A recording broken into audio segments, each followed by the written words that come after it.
Terpaksa menikahi pembantuku. Penulis Via Raya. 37. Maaf, aku bukan Heli. 2 tahun sudah Helios menghilang tanpa kabar apapun. Kini setelah mendapat perawatan di rumah sakit selama berbulan-bulan, kesehatan mental Zeus sudah menjadi lebih baik. Atau bisa dikatakan bahwa ia sudah benar-benar sembuh. Pria itu nampak lebih segar dan terlihat seperti Zeus yang dulu. Bedanya, pria itu terlihat lebih sering tersenyum dan menghargai orang lain. "Silakan duduk, Pak," kata seorang wanita yang diketahui pemilik panti asuhan Dewi Bulan. Saat ini Zeus sedang berada di acara tahunan yang digelar oleh panti asuhan Dewi Bulan untuk mengucapkan terima kasih pada donatur tetap. Sebenarnya sang ayah yang diundang, tetapi sang ibu yang memintanya untuk menggantikan karena kondisi kesehatan Asilas yang tidak baik. Padahal hubungan mereka masih renggang mengingat Zeus belum membawa pulang Helios.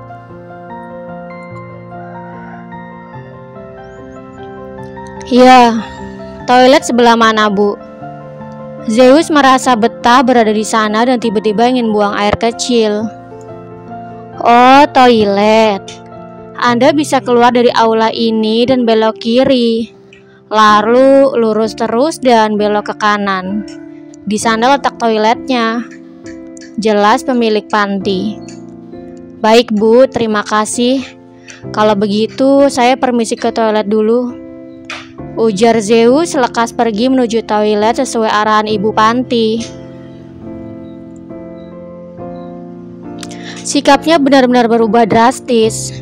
Dari yang dingin, angkuh dan sombong, kini pria itu menjadi pria yang sopan dan murah senyum.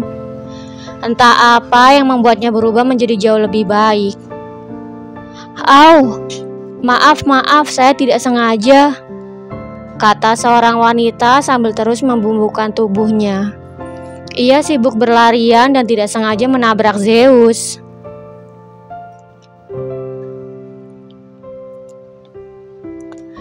"Tidak apa-apa," balas Zeus sambil mengerutkan keningnya.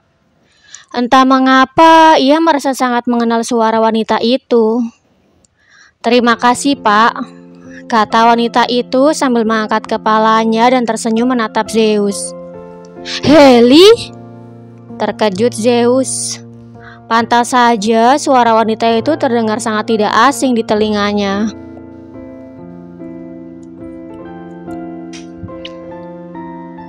Wanita yang kini ada di hadapan Zeus memang Helios. Namun sayangnya, wanita itu terlihat sama sekali tidak mengenalnya. Mungkinkah sang istri hanya berpura-pura tidak mengenalnya saja? "Heli?"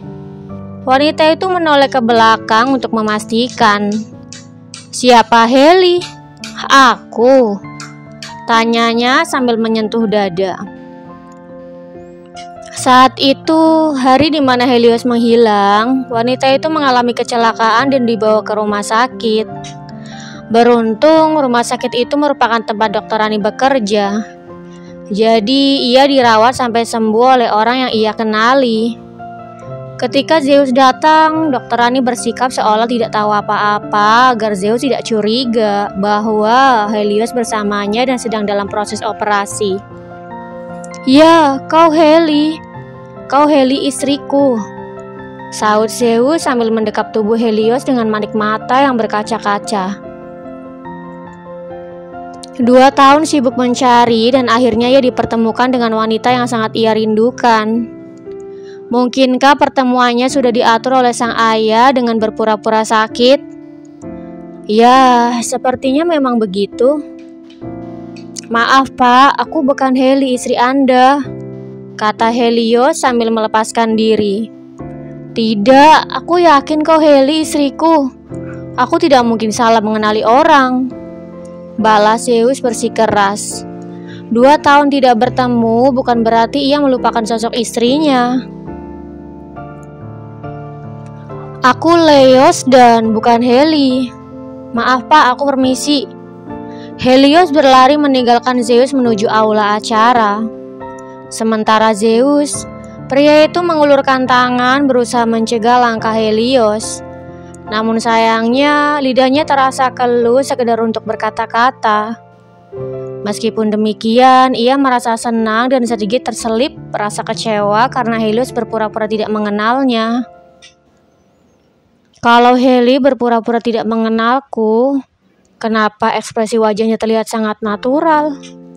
Tanya Zeus pada dirinya sendiri. Namun pertanyaan itu berhenti begitu saja karena ia sudah tidak tahan untuk pergi ke toilet. Sebenarnya alasan kenapa Helios bersikap seolah tidak mengenal Zeus karena wanita itu melakukan hipnoterapi. Semua ingatannya tentang Zeus disapu bersih hingga pada akhirnya ia melupakan pria itu. Di mana dia?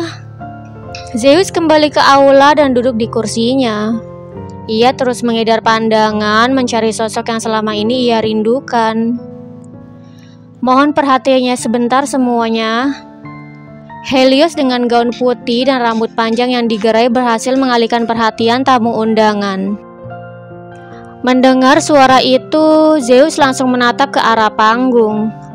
Di sana, Helios sedang berdiri dan tersenyum menyambut semua tamu undangan.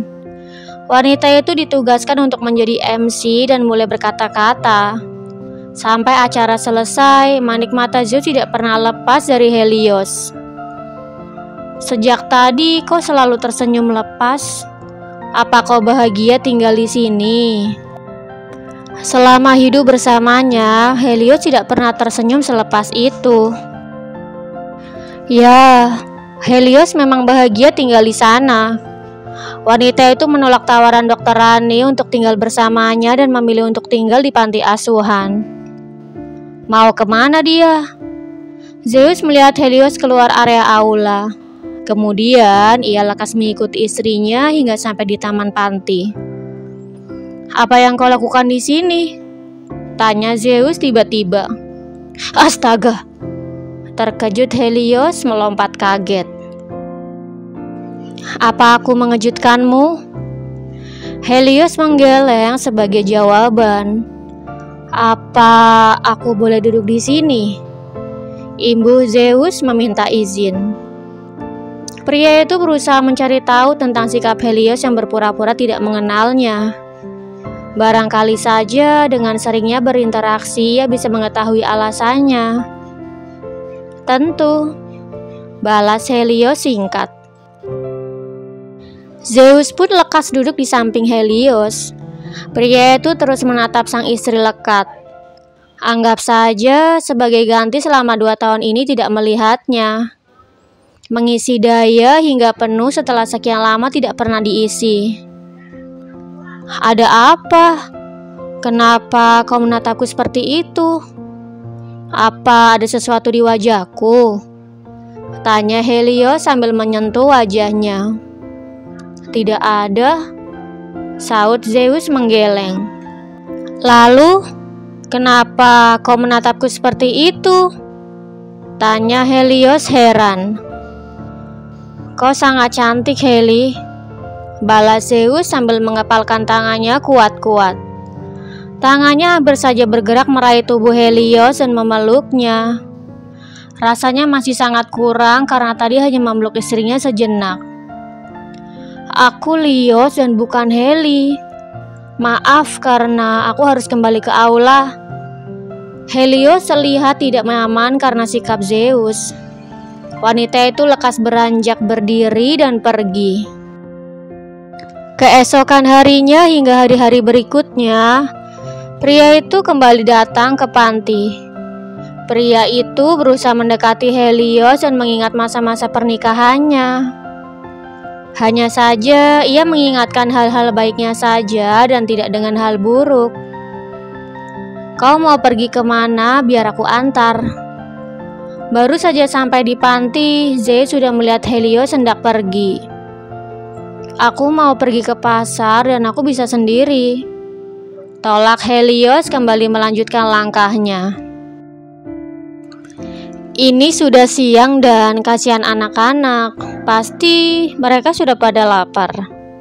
Jadi lebih baik kau aku antar agar cepat sampai, ujar Zeus bersikeras.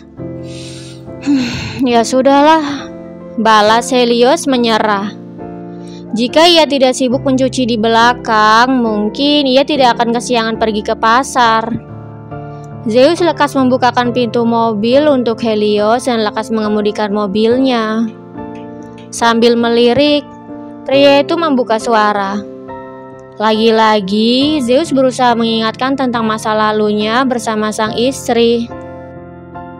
Dulu, istriku suka sekali membuatkanku makanan. Terkadang dia membuatkanku udang saus padang, cumi asam manis, ayam kecap, capcay, bahkan tumis kangkung pun pernah. Yang paling aku suka, dia menungguku di meja makan setiap kali aku pulang kerja. Ya, walaupun terkadang aku pulang malam, tapi dia selalu setia menungguku dan makan bersama. Celoteh Zeus. Ia fokus berkendara dan bercerita. Tidak tahu bahwa saat ini Helios sedang kesakitan menyentuh kepalanya mendengar apa-apa saja yang ia katakan. Kau tahu, istriku itu memang wanita yang paling baik. Aku pikir di dunia ini tidak ada wanita sebaik istriku. Dia itu bagaikan malaikat yang tinggal di bumi. Berhenti, aku mohon hentikan mobilnya, seru Helios sambil menutup mulutnya. Kenapa? Ada apa? Tanya Zeus bingung. Helios tidak menjawab dan justru mengetuk-ngetuk jendela mobil. Akhirnya Zeus menepikan mobilnya dan berhenti. Sontak Helios melompat turun dan memuntahkan isi perutnya. Astaga Heli! Zeus langsung keluar dan mengusap-ngusap punggung Helios. Kemudian ia meraih botol air mineral dan menyerahkannya pada sang istri. Terima kasih, ujar Helios. Apa kau sakit? Kau mau aku antar ke rumah sakit atau mau kembali ke panti? Tanya Zeus. Tidak, aku baik-baik saja dan mau ke pasar. Helios menggeleng sambil menyeka sudut bibirnya. Wanita itu menatap Zeus lekat. Tiba-tiba sekelebat bayangan pria itu mulai tergambar. Karena penasaran, akhirnya ia berusaha mengingat-ingat. Meski rasa sakit di kepalanya semakin menjadi, tetapi tidak menyurutkan niatnya untuk mengingat siapa Zeus. Tapi, apa kau akan baik-baik saja kalau kita lanjut ke pasar? Tanya Zeus. Pria itu terlihat sangat khawatir, takut terjadi sesuatu yang buruk pada Helios.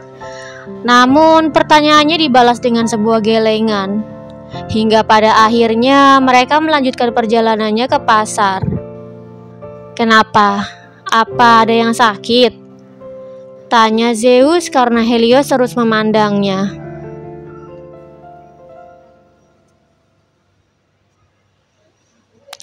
Tidak. Helios langsung membuang muka. Lihat ke depan, bahaya. Lanjutnya. Bayang-bayang ketika Zeus menyiksa tergambar terputus-putus di kepalanya. Hal itu membuat Helios semakin penasaran. Namun sekeras apapun ia berusaha mengingat, ingatan itu terus melompat-lompat membuatnya bingung dan semakin pusing. Baiklah, balas Zeus. Sampai di pasar, Helios mulai memilih-milih sayuran. Ada kangkung, bayam, kacang panjang, toge, kol, dan yang lainnya. Sepertinya wanita itu ingin membuat pecel. Setelah membeli, ia pergi ke bagian ikan. Membeli ikan segar dan dibersihkan di tempatnya. Melihat dari ikan itu mengalir, manik mata Helios terbuka lebar. Sontak, ia mengingat hari di mana Zeus mencekokinya obat dan keguguran. Sepersekian detik kemudian, ia jatuh pingsan. Heli! Teriak Zeus sambil menangkap tubuh istrinya. bersambung. Jangan lupa untuk like, komen, share, subscribe, dan tekan tombol lonceng untuk mendapatkan notifikasi episode selanjutnya. Terima kasih.